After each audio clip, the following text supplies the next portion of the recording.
Hello students, आज हम हिंदी में कक्षा 5 में पाठ 4 नन्हा फनकार। बच्चों, ये पाठ हम पहले पढ़ चुके हैं। आज हम इस पाठ की पुनरावृत्ति पढ़ेंगे।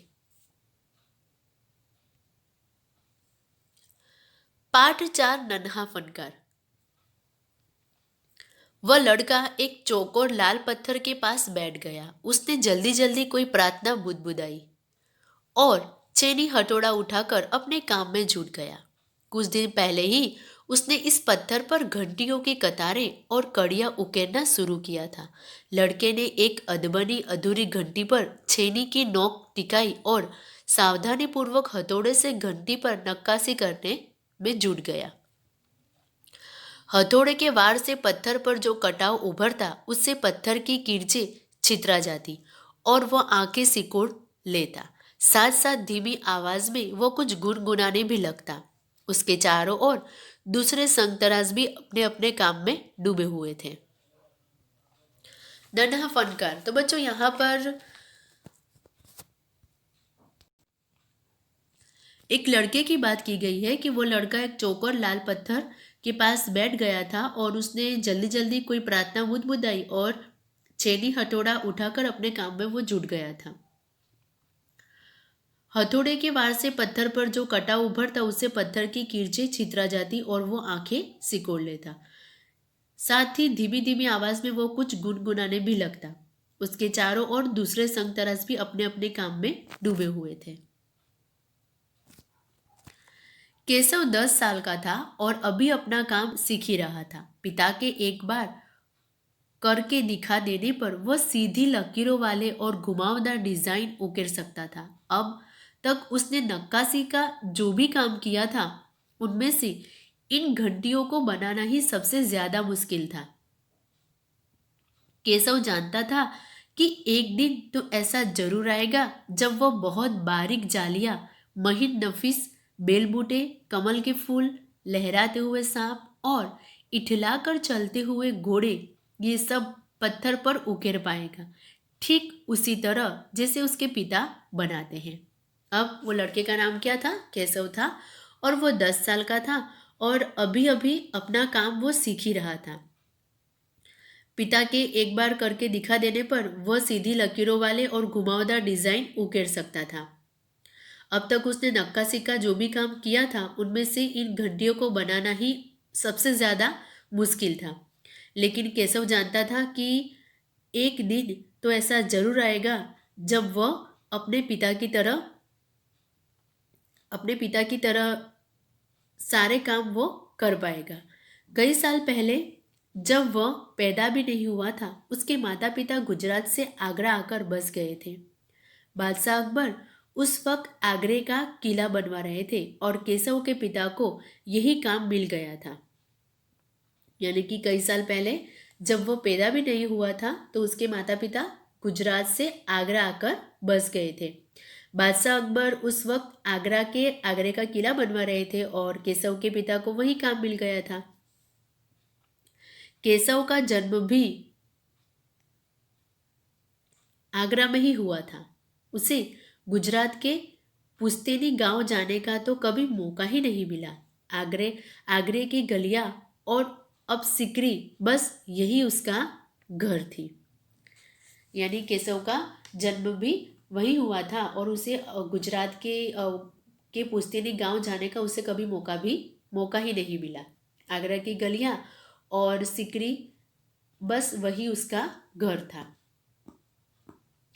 चारों ओर हो रही छेनी हथौड़ों की ठक ठक खड़खड़ के बीच केशव को किसी के कदमों की आहट भी न सुनाई पड़ी।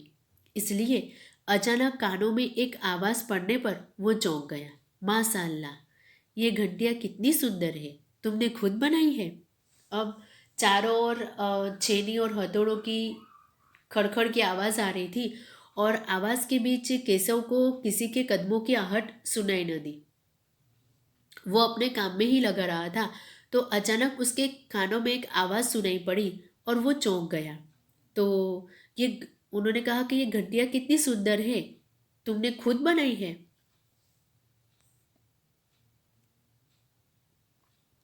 पीछे मुड़कर केशव ने आंखें उठाई तो उसे एक आदमी दिखा।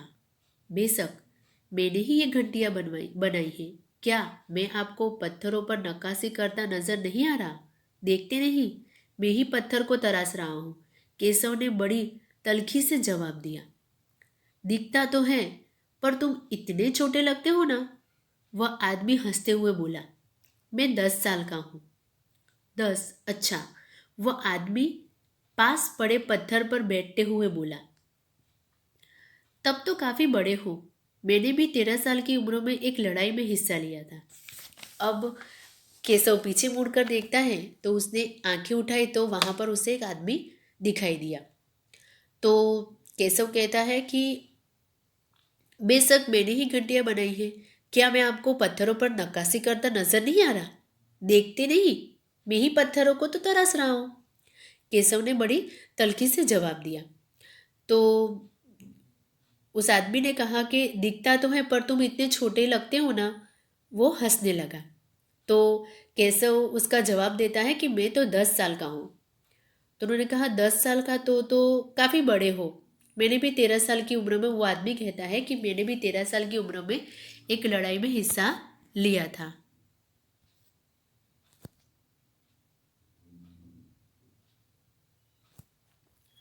अब केशव उस आदमी को अच्छी तरह से देख पा रहा था।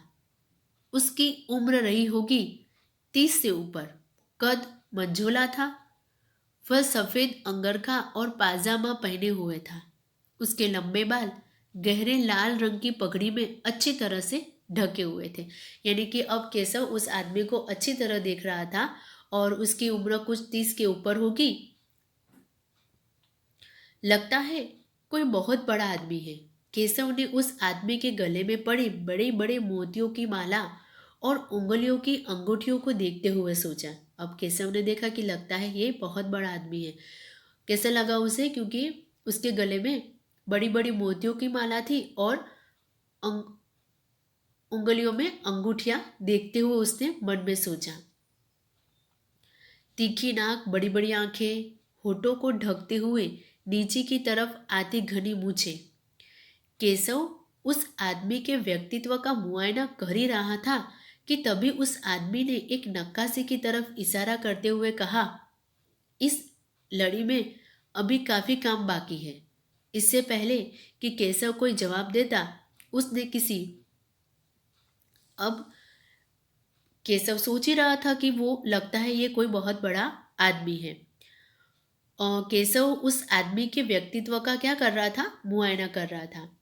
तो तभी उस आदमी ने एक नक्काशी की तरफ इशारा करते हुए कहा कि इसमें अभी काफी काम बाकी है।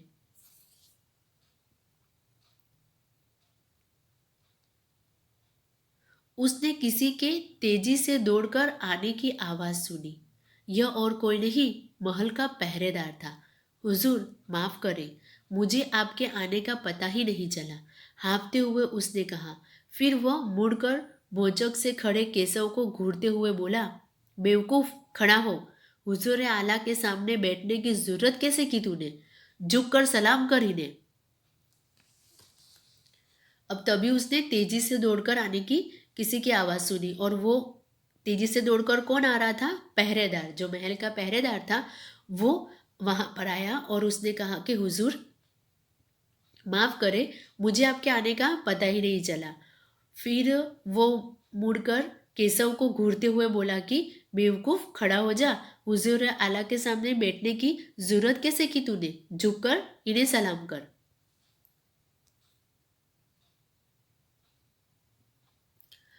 अब केशव का माथा ठनका। उसे कुछ कुछ समझ आ रहा था।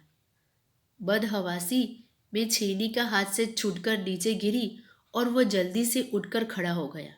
अरे, कहीं ये बादशाह अकबर तो नहीं? यह ख्याल आते ही उसने झुककर सलाम किया और खरगोश की सी कातर नजरों से अकबर को देखने लगा। अब उसे अब केशव को कुछ कुछ समझ में आ रहा था। वो उठकर खड़ा हो गया और वो सोचने लगा, कहीं ये बादशाह अकबर तो नहीं? यह ख्याल आते ही उसने क्या किया? झुककर सलाम किया और खरगोश किसी कातर नजरों से वो अकबर को देखने लगा।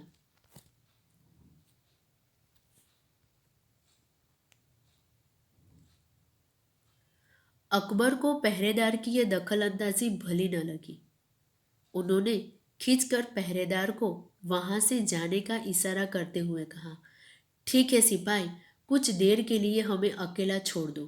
पहरेदार तो चला गया, मगर केशव असमंजस में था कि उसे क्या करना चाहिए। वापिस अपना नक्काशी का काम शुरू करे या बादशाह के हुक्म के इंतजार में खड़ा रहे। दिल तो उसका अभी भी धक धक कर रहा था। हाँ, पर अब वह डरा हुआ नहीं था, क्योंकि अकबर प्यार से उसे देखते हुए मुस्कुरा रहे थे। अब अकबर को पहरेदार की दखल अंदाजी बिल्कुल भी अच्छी नहीं लगी। उन्होंने खींचकर पहरेदार को वहां से क्या कर दिया, जाने का इशारा करते हुए कहा। उन्होंने कहा कि ठीक है, कुछ देर के लिए हमें अकेला छोड़ दो। अब पहरेदार तो चला गया, मगर केशव असमंजस में था कि उसे क्या करना चाहिए। वापिस अपना काम शुरू कर ले या बादशाह के हुक्म का इंतजार में खड़ा रहे। अब दिल तो उसका अभी भी धक धक कर रहा था, पर हाँ, अब उसे वो डर नहीं लग रहा था। क्यों? क्योंकि अकबर प्यार से उसे देखते हुए मुस्कुरा रहे थे।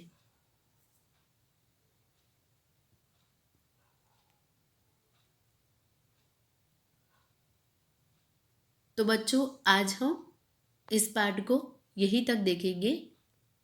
इस पाठ का आगे का हिस्सा हम नेक्स्ट वीडियो के अंदर देखेंगे। Thank you.